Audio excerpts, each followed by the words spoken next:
short paper because this was in a book review format, so I thought I might as well write a paper and make a presentation, sort of a analysis of the book, because I come from the literature background, so I'll bring in that aspect here.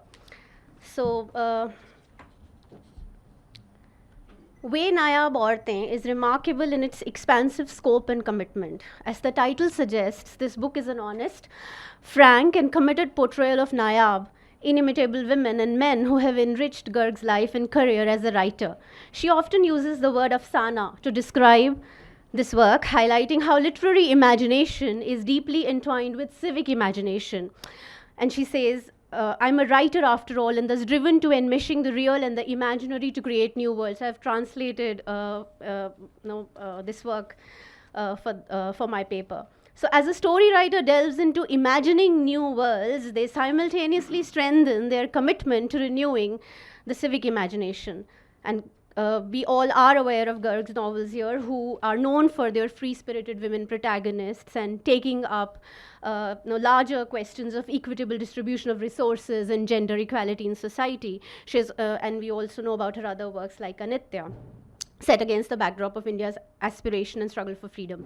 However, coming to this work, Way Nayab Aurtein foregrounds its commitment to reimagining and renewing our engagement with everyday worlds by choosing characters from real life, her family, friends, and fellow authors across the world.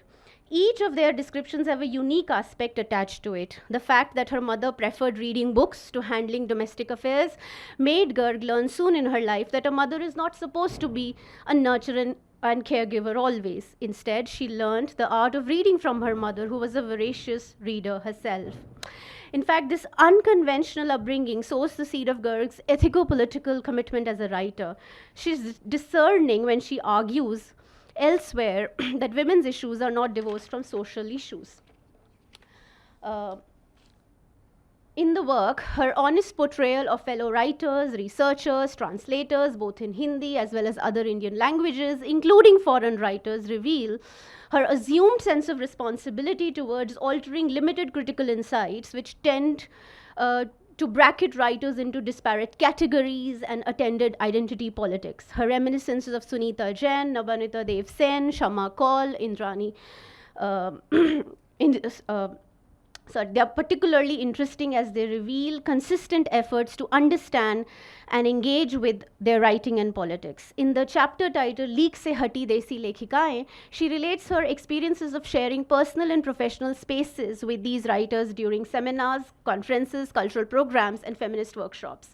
And this is one of the incidents, on page number 326 of the work, and she relates to us, how Nabanita Dev Sen asks if she could suggest changes to the English translation of a Bangla story. And out of professional politeness, she says, no, बहुत दिलचस्प है. But after that, she says, Nabanita, इसका अंत बदल सके, पर आपने तो बंगला से अनुवाद किया है. मैंने अटक अटक कर कहा. Now, what seems an otherwise minor incidence of professional politeness highlights Garg's commitment and honesty to her writerly vocation. As Garg asserts in an interview with Tehelka, elsewhere, whenever people ask me what do I mean by being a woman, I tell them it means to be a writer. This statement indicates the ability to express oneself creatively and otherwise without any sense of guilt.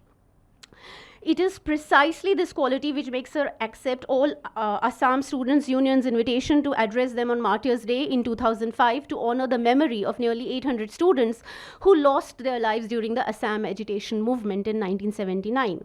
Even as she credits Indira Goswami for arranging this invitation on behalf of ASU students, Garg expresses that the demands of Assamese people regarding the illegal immigration of foreigners in the northeastern parts of the country, especially Assam, were legitimate.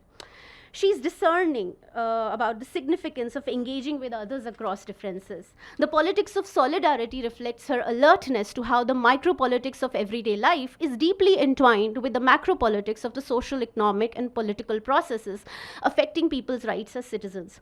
She strikes deep chords of resonance with others, renewing her commitment to redistributive justice. As Hermit Rosa in his book Resonance states, resonant experiences are only possible where we act in accordance with our strong evaluations, where our cognitive and evaluative maps converge with our being or behavior.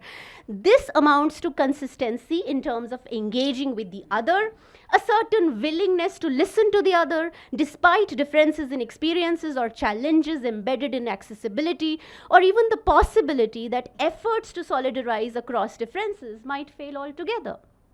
The commitment to building stable axes of resonance therefore amounts to addressing or negotiating the hierarchies embedded in cultural, institutional, and epistemological structures which could inhibit or discourage the formation of this axis. Here, I would like to especially focus on two incidents. One is from Videsh Ki Nirali Aurtein or Bulb Wale Sardarji, where she relates her experiences at the German Literature Festival Interlit. And she meets an Irani writer, Mahmoud Dolatabadi, who had been imprisoned by the Irani government in 1974 because his novels were found to be provocative to revolutionaries. Now, as per the German convention, all writers present during the festival's concluding session were asked to vote for the summit's proposal against Ayatollah Khomeini's decision to launch a fatwa against Rushdie's satanic verses. Garg was the only writer who stood up to register her dissent to this proposition, and she says, and I'll read from the original. She says here,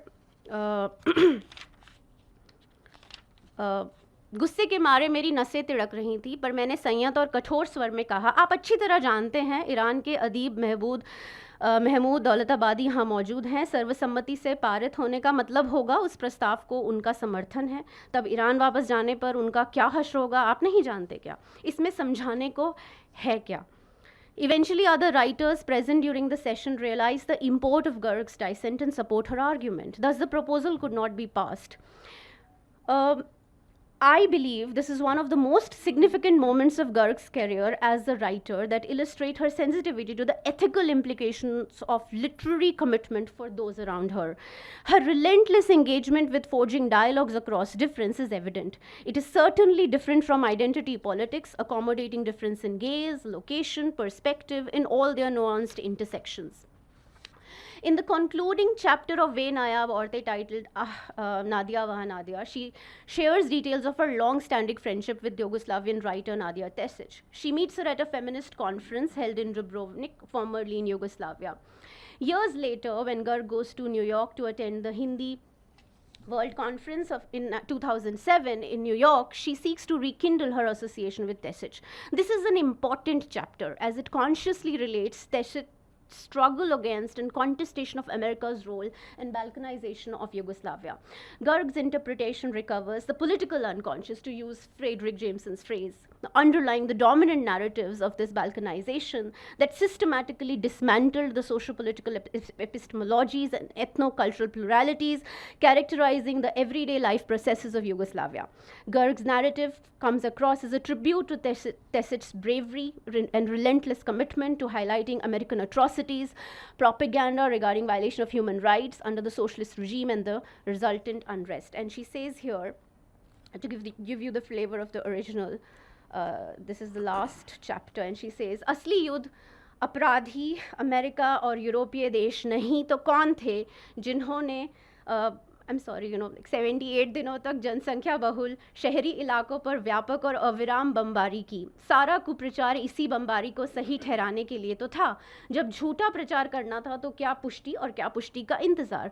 खुद Bush सरकार के state department के पूर्व अफसर George केनी ने कहा, भारी जनसंख्या वाले शहरी इलाकों पर क्लस्टर बम फेंकने से हुई मौतें दुर्घटनावश नहीं कहलाई जाती। यह बमबारी जानबूझकर किया गया आतंकवादी हमला था।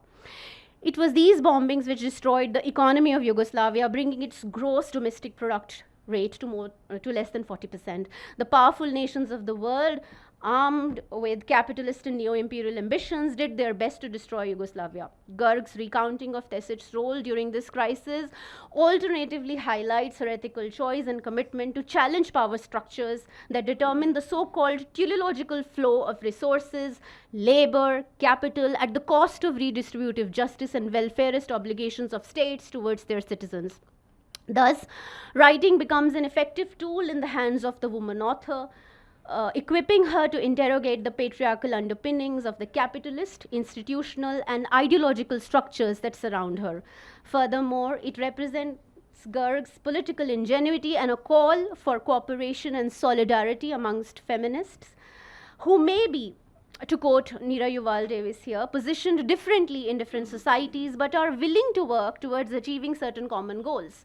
An empowered knowledge could be created when this solidarity is based on the principles of rooting and shifting, that is, being centered in one's own experiences while being empathetic to the differentiated positioning of the partners in dialogue.